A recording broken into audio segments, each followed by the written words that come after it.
Narito na mga balita mula sa GMA Integrated News. Muling nabalot ng volcanic smog o VOG ang Bulkang Taal at karatig lugar. Nananatili sa alert level 1 ang Bulkang Taal pero may malakas na pagsingaw at upwelling ng volcanic fluid sa crater nito. Ilang netizen na rin ang nagulat ng smog sa ilang lugar sa Batangas. Dahil sa VOG, suspendido ang face-to-face classes sa lahat ng antas sa Calacas City sa Batangas bukas ayon sa Calacas City DRRMO. Narito naman ang iba pang balitang binabantayan ng GMA Integrated News. Bilang ng nasawi sa gera sa pagitan ng Israel at grupong Hamas, halos 600 na.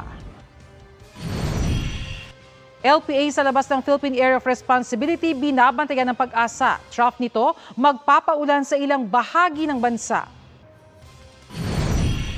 At PhilHealth magtatatag ng help desk para sa mga nais malaman kung na-leak ang data nila. Para sa mas malaking misyon at mas malawak na paglilingkod sa bayan, ako po si Bernadette Reyes ng GMA Integrated News, ang News Authority ng Pilipino.